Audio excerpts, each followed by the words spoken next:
E a gente começa o RCC News, segunda edição, repercutindo a entrevista do prefeito Ulisses Maia, que ele concedeu na primeira edição do RCC News, hoje na parte da manhã. O programa de hoje vai repercutir essa entrevista. O prefeito foi entrevistado pelo Paulo Caetano e sabatinado pela bancada do informativo na parte da manhã. Dessa entrevista aqui, nós separamos alguns pontos que eu gostaria de debater com a bancada de hoje. Um dos pontos foi o seguinte: o Ulisses Maia falou sobre alguns pontos específicos de Maringá, falou sobre a PPP da iluminação pública, remoção de árvores, Hospital da Criança. O prefeito também falou sobre o empréstimo de 200 milhões de reais que os vereadores não votaram depois que a Câmara recebeu uma recomendação do Ministério Público para não aprovar o projeto.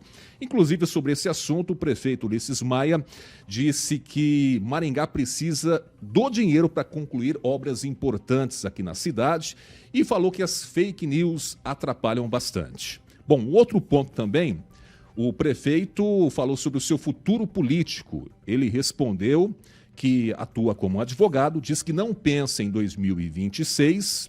Maia diz que o foco dele está em terminar a gestão com o maior número de projetos possíveis realizados, entregar o mandato da mesma forma que assumiu, com ficha limpa, sem nenhuma denúncia ou acusação por improbidade.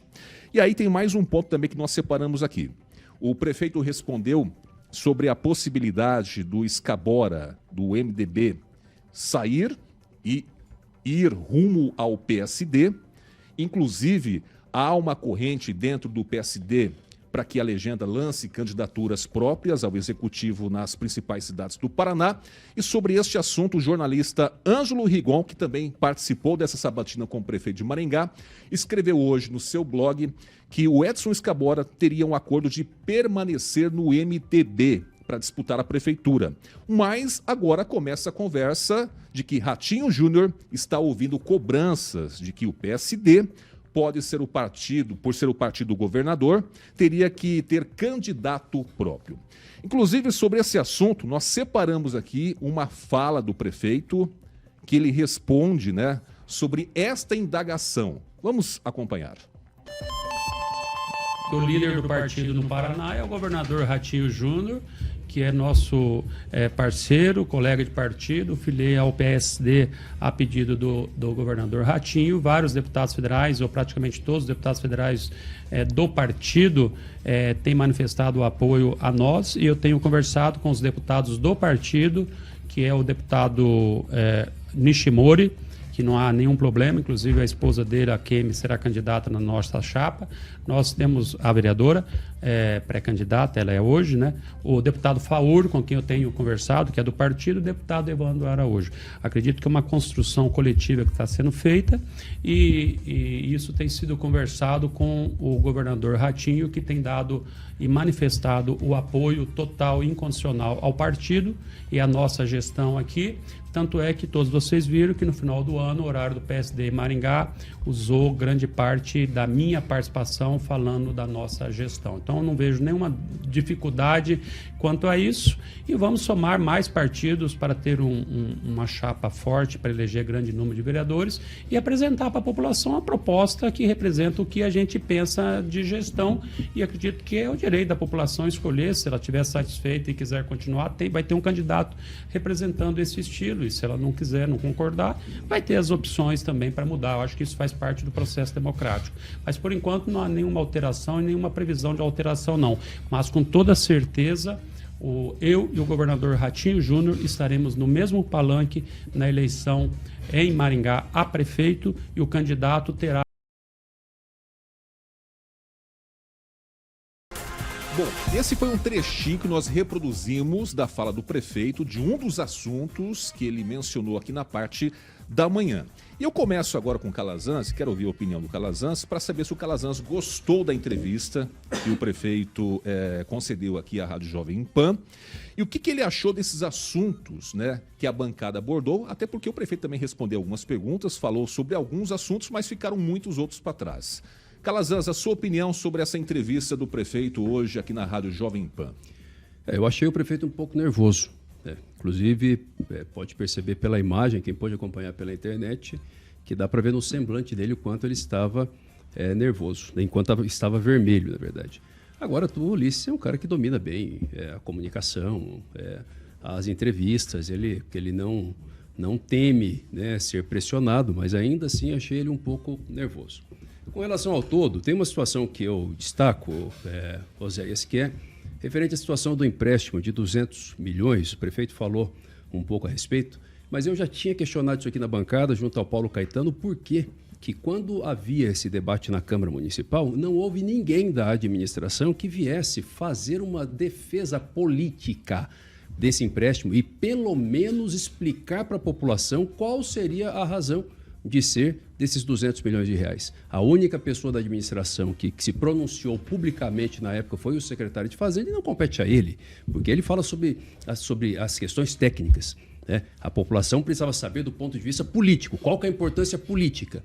Particularmente, vendo inclusive a entrevista do prefeito, eu continuo com a mesma preocupação que eu manifestava desde o ano passado.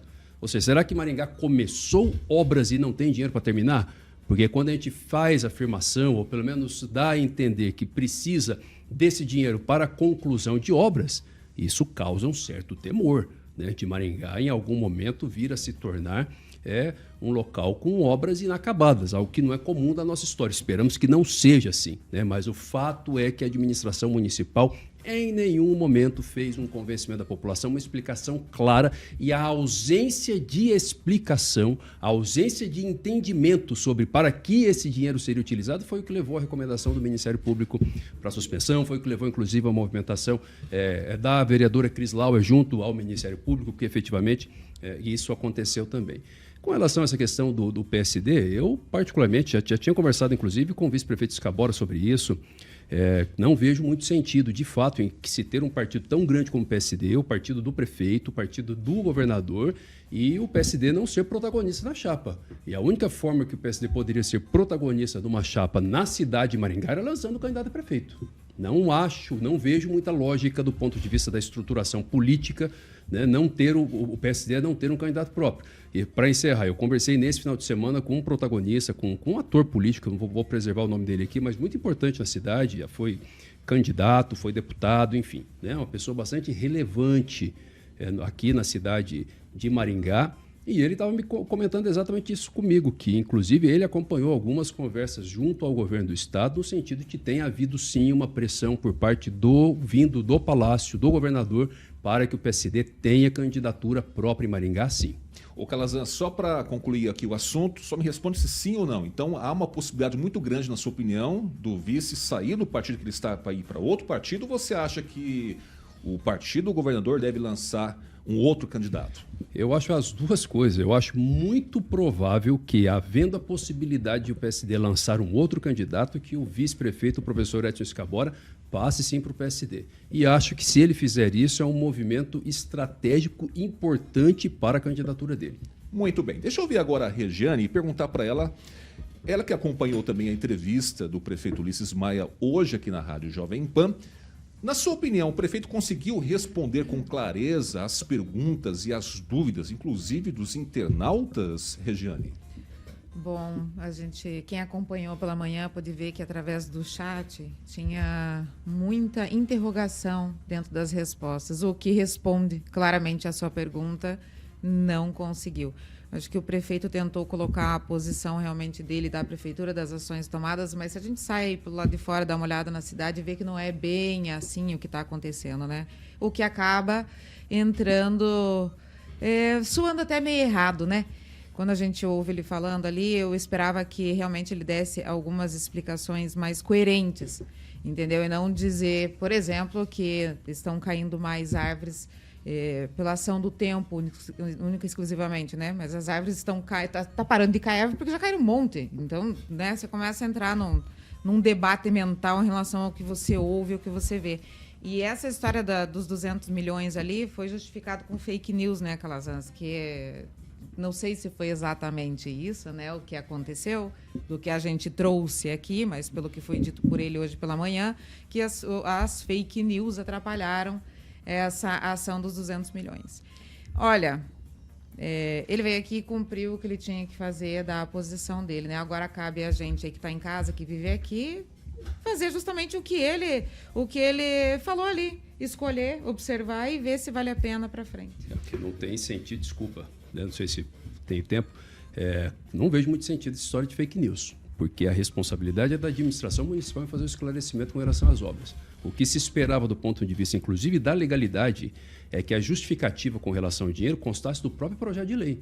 Se são 200 milhões, mas não vão usar os 200 milhões necessariamente, que acho que foi isso que ele quis dizer, mas isso tinha que dizer na lei. 50 milhões para a obra X, 10 milhões para a obra X, o quanto é para cada obra de forma específica. A administração pediu um cheque em branco. Então, a partir do momento que pediu um cheque em branco e o próprio Ministério Público pediu recomendação, teve movimentação da Câmara por meio da vereadora, não foi fake news, não. Foi o que a administração comunicou para a população.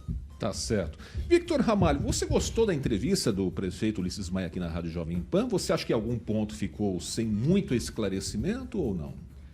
Bom, Zé, são muitos assuntos debatidos, abordados em um curto período de tempo. Até do ponto de vista jornalístico, é um pouco difícil você conseguir se aprofundar em um assunto específico nesse modelo de entrevista.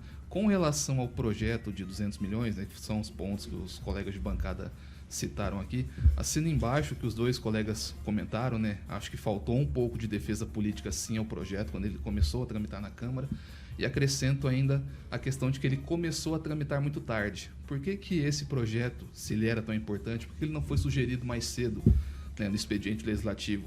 Não custa lembrar que a gente ia votar esse projeto na última sessão do ano. Na última sessão do ano e na véspera da votação, que ainda estava rolando um material institucional para tentar fazer essa defesa. Como o Calazans bem lembrou, né, não havia justificativa no projeto explicando qual era a importância dele, onde que os recursos seriam aplicados. Você acha que faltou transparência, então, do prefeito? Falou, não necessariamente transparência. X de valores aqui é para isso, esse outro X é para outra coisa, assim por diante? Acho que não necessariamente transparência, Zé. Acho que houve ali algum erro de condução dessa coisa, porque na mensagem de lei que o município enviou para a Câmara antes de enviar o projeto, ali até que era um pouco bem esclarecedor, bem específico, citando, nós queremos o projeto para essas obras, ele elencava algumas obras que o município queria utilizar esses recursos, mas no projeto de lei final que foi enviado para a votação, essa justificativa não constava. Então isso causou sim um pouco de insegurança, né? Acho que se tivesse no projeto de lei da forma como estava na mensagem, talvez a situação seria outra. Eu conversei no final do ano passado com o secretário de Fazenda, Orlando Chiqueto, sobre essa questão, né? Até para esclarecer para a população por que não se usa recursos próprios para fazer essas obras. Ele explicou, né, toda uma questão burocrática, questão de fluxo de caixa, que o município mantém um fluxo de caixa ali para pagar aquelas despesas que são debitadas mensalmente. Então, até para eles era mais interessante essa questão de fazer um empréstimo de longo prazo. Eles citam que essa questão até dos juros estava tudo calculado, cabia nas contas do município, mas faltou conseguir, sim, transparecer isso para as pessoas. Com relação à questão da provável mudança de partido, ou possível mudança de partido do vice, acho que é prematuro dizer ainda. Nessa altura do ano, a gente não consegue dizer nem se o próprio Ulisses permanecerá no PSD.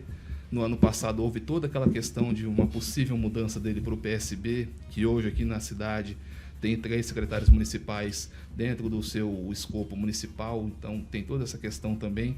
A janela partidária ainda não abriu, mas com relação especificamente à candidatura do Escabora, né, possível candidatura do Escabora, eu acho que essa questão de partido político, se ele vai ser candidato pelo MDB ou pelo PSD, acaba não influenciando muito. Acho que a questão de partidos, de coligações é importante na disputa para vereadores, que o cálculo é diferente, mas na questão da disputa para a prefeitura, me parece que mesmo se a gente colocar na balança a questão de verba para campanha, que um partido tem mais, outro tem menos, até questão de articulação política, acho que no fim, mesmo com tudo isso, as pessoas acabam votando muito mais na persona, né, no personagem, do que propriamente no partido.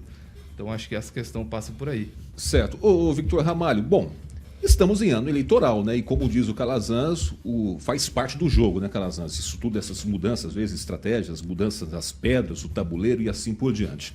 Estou acompanhando aqui o chat nosso aqui da Jovem Pan. O Juliano Emílio falou que faltou um pouco de transparência na questão do empréstimo dos 200 milhões para esclarecer melhor para a população e para os vereadores também. E teve pessoas que comentaram aqui no nosso chat também que o prefeito não respondeu, não conseguiu responder a sua pergunta, indagação, E acredito eu, também vi essa entrevista, uma das grandes indagações foi em relação à remoção das árvores de Maringá. Eu vi muita gente comentando lá no chat, né, sobre a questão da remoção das árvores. Mas alguns ficaram satisfeitos e outros também não ficaram muito satisfeitos com a resposta do nosso prefeito. Eu acho só uma questão, José, que assim, partindo da fala do Victor aqui, o ano eleitoral, por mais que para o executivo, de fato, se a gente isola a questão partidária, não faz diferença. Mas na prática, na minha opinião, Victor, faz muita diferença, porque a pesquisa do Paraná Pesquisas de dezembro, ela apontou, por exemplo, que a administração municipal ela é aprovada por 54%.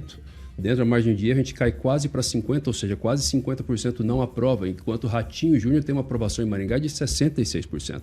Isso faz muita diferença em termos de estrutura de campanha, de gente trabalhando na campanha. Foi dada a largada, só pela fala que estarei no palanque exatamente. junto com o governador. Então, assim, é muitíssimo importante. Eu acho que se o Scabora, ele não poderia jamais, isso na minha opinião, arriscar não ter o PSD consigo. Trocar o PSD pelo MDB, com todo respeito à história do MDB, mas não é isso que está em jogo. É uma questão de ser o candidato do governador.